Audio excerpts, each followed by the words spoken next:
देखिए बच्चों, मैं doctor Vinay Kumar Verma, Shri Ramakrishna group of institution. आप सारे बच्चे इस वीडियो को देखेंगे। इस वीडियो में एम.कॉम के बच्चों के लिए तैयार की गई है।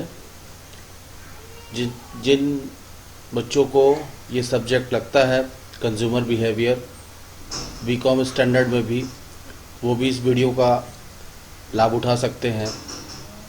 ये जो वीडियो है, इसमें हम आपको बताने की कोशिश कर रहे हैं कि उपभोक्ता व्यवहार क्या होता है, उपभोक्ता क्या होता है, कंज्यूमर प्रोटेक्शन, उपभोक्ता संरक्षण का आशय क्या होता है और उपभोक्ता संरक्षण अधिनियम क्यों बना, इसका क्या इतिहास है, और इस उपभोक्ता व्यवहार का अर्थ, परिभाषा, विशेषताएं, प्रकृति एवं घटक जो आपको स्क्रीन पे दिख रहा है। हर वह व्यक्ति जो वस्तु या सेवा क्रय करता है, अर्थशास्त्र की भाषा में, व्यावसायिक अध्ययन की भाषा में, उसको उपभोक्ता व्यवहार कहते हैं। All the consumers who are willing or who are purchasing, willing to purchasing और purchasing, हर वह व्यक्ति जो माल खरीदना चाहता है या उसकी इच्छा करता है, माल या सेवा खरीदना चाहता है या उसकी इच्छा करता है, वह उपभोक्ता कहलाता है। उपभोक्ता का व्यवहार वस्तु के कीमत, उपभोक्ता की आवश्यकता, उसकी क्रय शक्ति, अन्य चीजों पर निर्भर करता है, जिसको हम आगे पढ़ेंगे।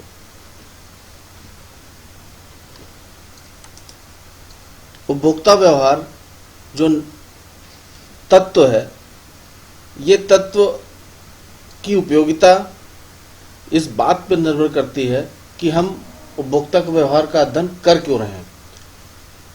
बच्चे इस उपभोक्ता व्यवहार का अध्ययन इसलिए करते हैं क्योंकि उनको एग्जाम पास करना होता है, इसलिए उपभोक्ता व्यवहार वास्तव में उनके लिए कठिन हो जाता है। पढ़ाई को अगर एक हाइपोथेटिकेशन, एक विचार लेकर के चले तो सरल भी हो जाता है।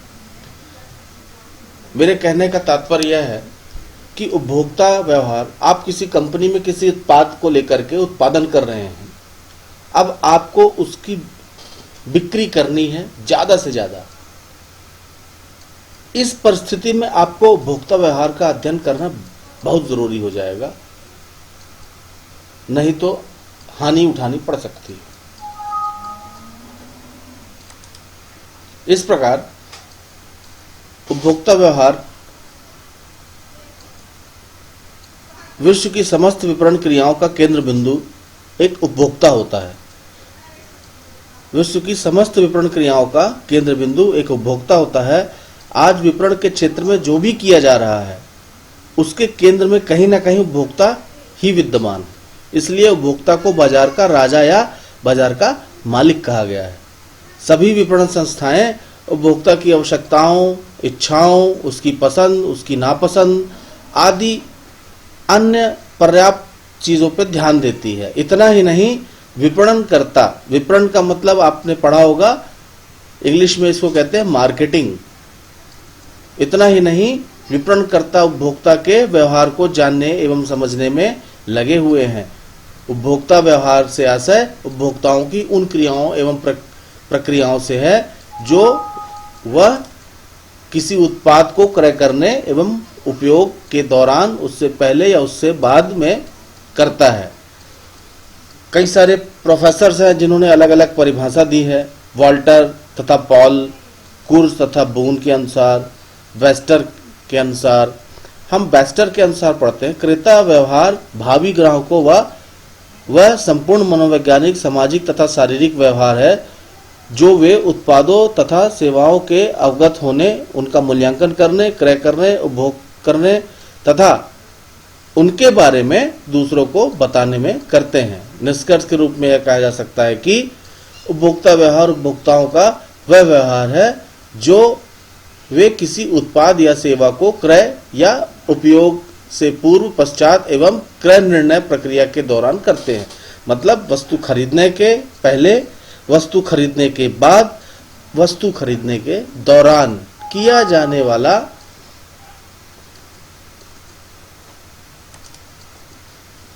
जाने वाला जो व्यवहार होता है उपभोक्ता व्यवहार कहलाता है।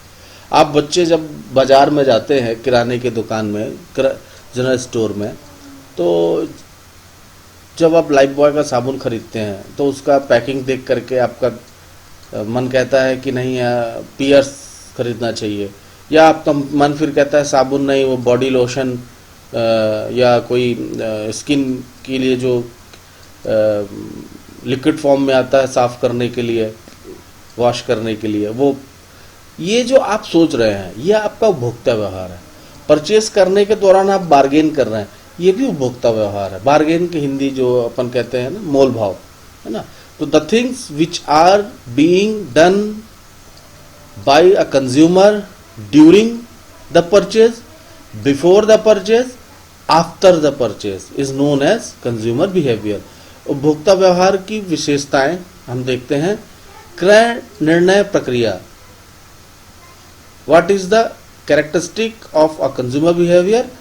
क्रय निर्णय प्रक्रिया मतलब परचेज करने के समय वस्तु को खरीदने, वस्तु या सेवा, सेवा मतलब इंश्योरेंस की पॉलिसी, अगर कोई व्यक्ति आपको बेच रहा है तो वो आपको सेवा। विश्व में दो ही चीजों का व्यापार होता है, एक वस्तु, दूसरा सेवा। तो क्रय निर्णय प्रक्रिया, कुर्ज तथा बून के अनुसार एक व्यक्ति का क्रय व्यवहार उसकी संपूर्ण क्रय निर्णय प्रक्रिया है, न केवल क्रय प्रक्रिया का एक चरण है। इस कथन से स्पष्ट है कि उपभोक्ता व्यवहार एक उपभोक्ता के क्रय विक्रय व्यवहार की एक प्रक्रिया है, जिसके द्वारा वह किसी उत्पाद या सेवा को क्रय करने का निर्णय लेता है। दूसरा है प्रेजेंटेशन, प्रकटीकरण। उपभोक्ता व्यवहार जिस प्रकार, सोचिए अगर आप मेरी दुकान में कंप्यूटर लेने आए हैं, मैं एक कंप्यूटर का व्यापारी, कंप्यूटर शॉप कीपर हूं। अगर मैं एक कंप्यूटर आपको निकाल के देता हूं, लैपटॉप जिसकी पैकिंग नहीं है, खुली हुई है और उसमें डस्ट लगा हुआ है, तो क्या आप वो लैपटॉप खरीदेंगे? इसका सीधा मतलब है अगर आप नहीं खरीदेंगे तो उपभोक्ता का व्यवहार उसकी पैकिंग, उसकी प्रेजेंटेशन से पेसिमिस्टिक हो सकता है, नकारात्मक हो सकता है।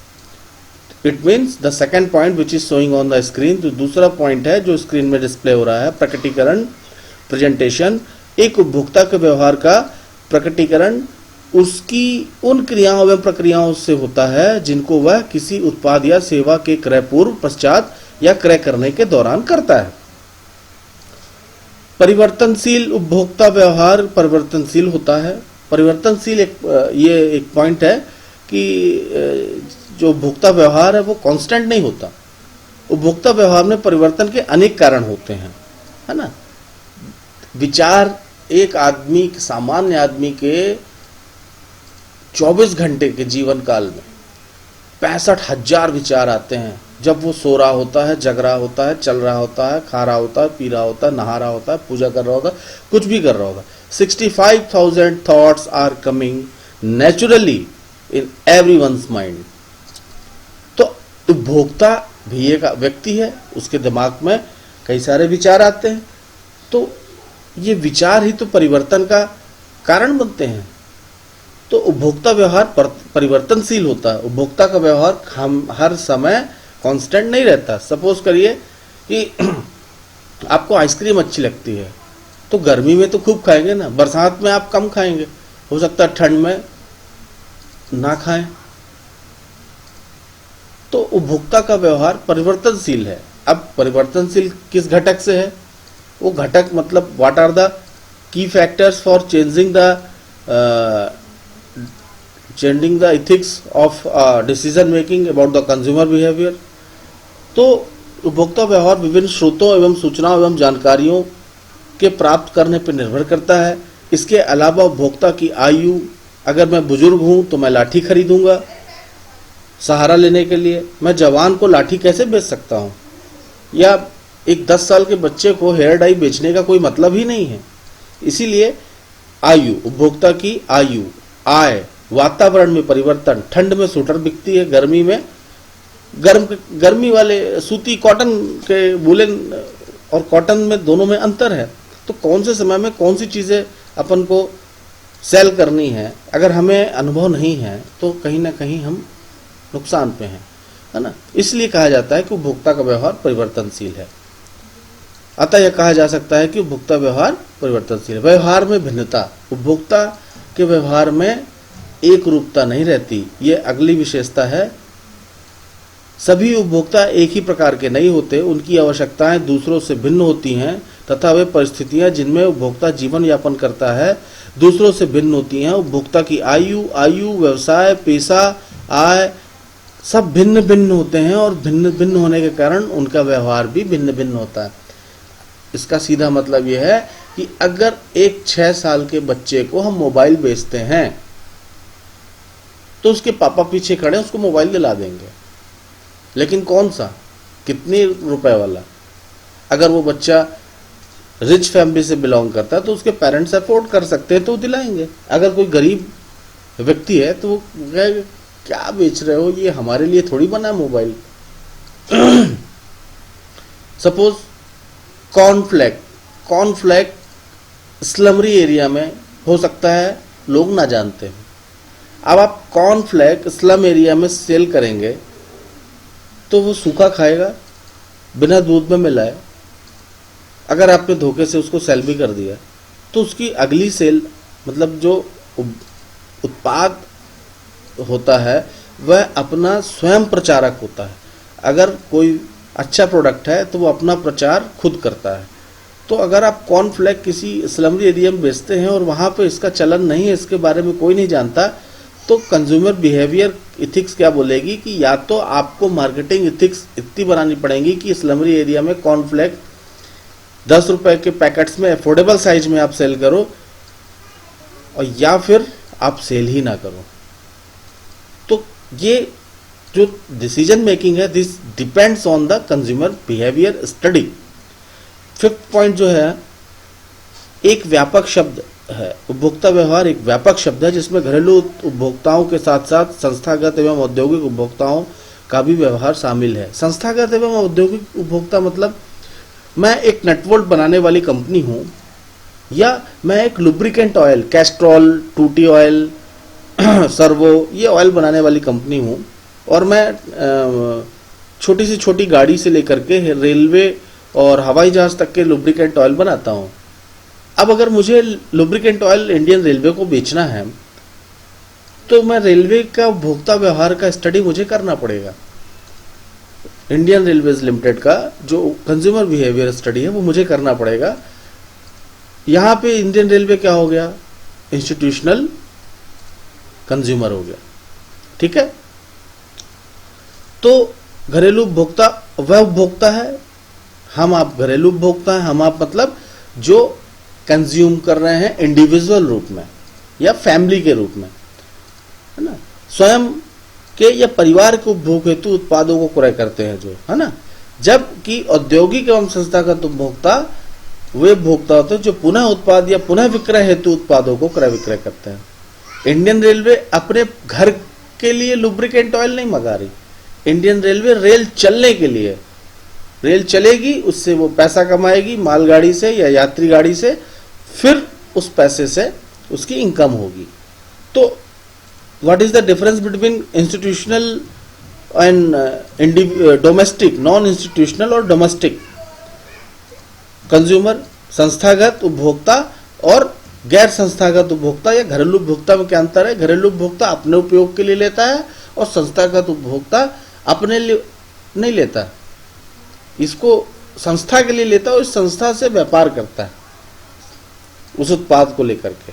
समझने में कठिनाई, उपभोक्ता व्यवहार को समझने में वास्तव में बहुत कठिनाई होती है ना। अब अगर ये पॉइंट को समझाना हो तो साड़ी की दुकान में महिलाओं को साड़ी दिखाना कितना कठिन होता है, उस साड़ी के दुकान के मालिक से पूछना पड़ेगा, शॉपकीपर से जो साड़ी बेच रहा है, तो आपको समझ में आएगा कि उपभोक्ता व्यवहार को समझने में कितनी कठिनाई होती है। उपभोक्ता व्यवहार का अध्ययन विश्लेषण, वह किन उत्पादों को क्रय करना चाहता है, उत्पाद का ब्रांड का नाम या उत्पाद का नाम हम क्या रखें, है ना। उपभोक्ता व्यवहार के अध्ययन के विश्लेषण में एक चीज और आती है, वो क्या है, किस प्रकार वह क्रय करना जाता है, ऑनलाइन ऑफलाइन, छोटे छोटे पैकेट्स में। अगर मैं 200 रुपए का शैम्पू बेच रहा हूँ क्लिनिक प्लस और 1-1 रुपए के पाउच में नहीं बेच रहा हूँ, तो हो सकता है कि वो कस्टमर हमसे दूर हो जाए जो 1-1 रुपए का पाउच हमसे परचेज करते हैं, है ना। उनकी क्रय शक्ति के हिसाब से हम नहीं करते, अगर हम नहीं प्लानिंग करते तो।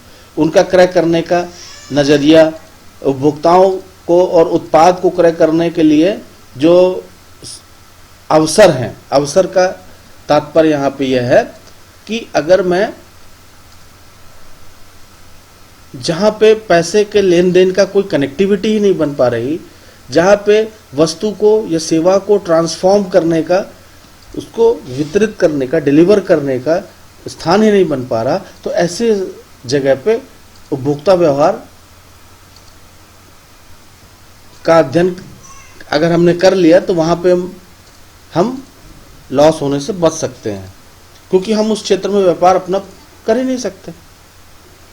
उपभोक्ता व्यवहार को प्रभावित करने वाले जो घटक होते हैं, है ना, उपभोक्ता व्यवहार को प्रभावित करने वाले घटक, वो घटक अगर हम उनको कैटेगराइज करें तो वो 6 प्रकार के होते हैं, है ना। जिसमें व्यक्तिगत घटक, है ना, व्यक्तिगत घटक आदमी है, उसकी आय क्या है, उसकी रुचि क्या है व्यक्तिगत, उसकी पसंद क्या है, आर्थिक घटक दूसरा, तीसरा मनोवैज्ञानिक। अब 2 व्यक्ति हैं, mister A mister B. Mister A पढ़ाई करने को पढ़ाई जैसा लेते हैं और किताब में जो लिखा है पढ़ते हैं, पेपर के समय पेपर देते हैं और अच्छे नंबर से पास होते हैं। मिस्टर बी थोड़ा सा डरते हैं, चूंकि वो डरते हैं तो वो ये सोचते हैं कि मैं भगवान से पूजा करूं तो शायद वो पास करा दे। तो अगरबत्ती का खर्चा वो हर रविवार, सोमवार, बुधवार अलग अलग देवताओं के नाम से पूजा करते हैं, अगरबत्ती पूजा में लगती है। तो 2 व्यक्ति, मिस्टर ए और मिस्टर बी, दोनों में अगरबत्तियों का खर्चा किसमें होगा? मिस्टर बी में, निश्चित रूप से, क्योंकि उनका विचार भगवान के, उनका जो डेडिकेशन है, समर्पण है, भगवान की तरफ है, जो कि एक गलत दिशा पे जा रहा है। भगवान पर समर्पित है, अच्छी बात है, लेकिन कहीं वो मेहनत से हट करके अंधविश्वास की तरफ जा रहा है। उसको अपने ऊपर विश्वास करना चाहिए कि मुझे पढ़ना है और पढ़ने से ही पास हो पाऊंगा।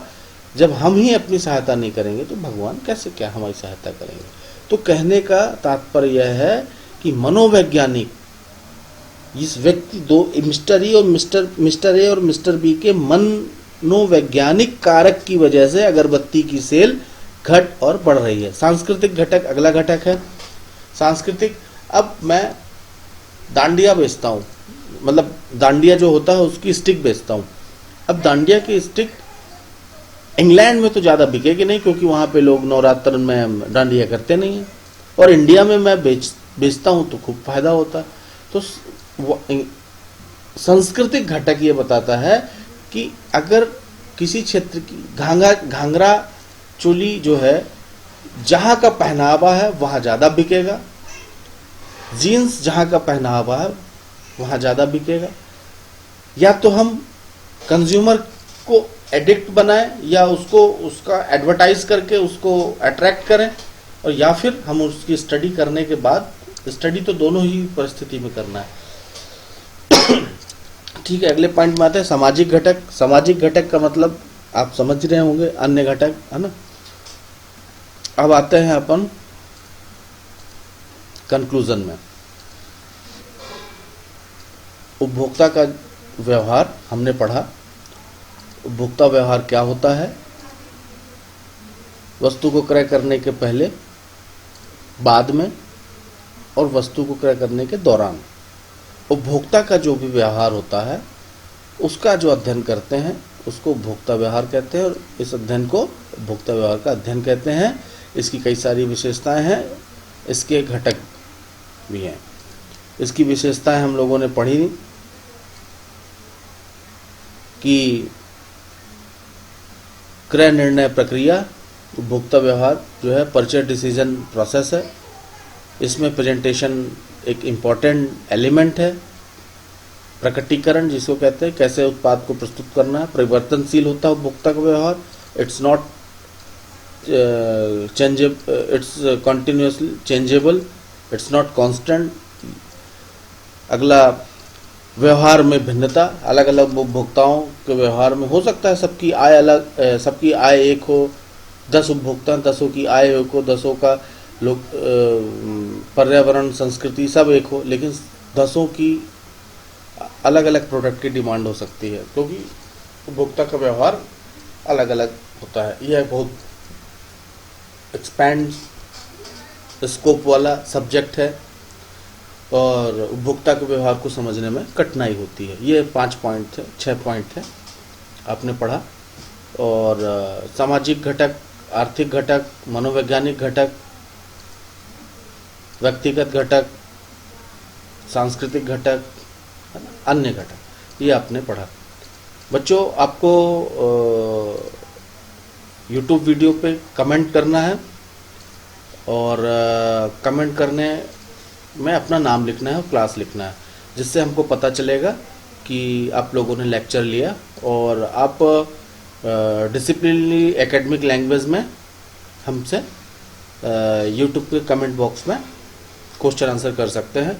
और आपसे आप सभी बच्चों से आग्रह है कि आप लोग मुझे, मेरा नंबर है आपको पता ही है, मैं फिर भी बता देता हूँ। मेरा जो नंबर है वो है 9131220691। आपको बता देता हूँ मैं अपना नंबर 9131220691।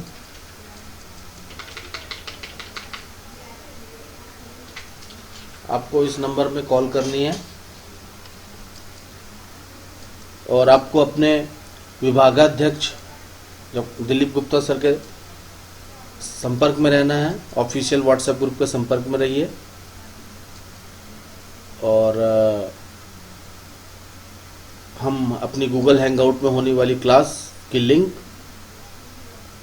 आप सभी बच्चों को उस व्हाट्सएप ग्रुप के माध्यम से ही भेज सकते हैं। बेहतर होगा आप सभी अपनी ईमेल आईडी अपने डिपार्टमेंट में अपडेट करें।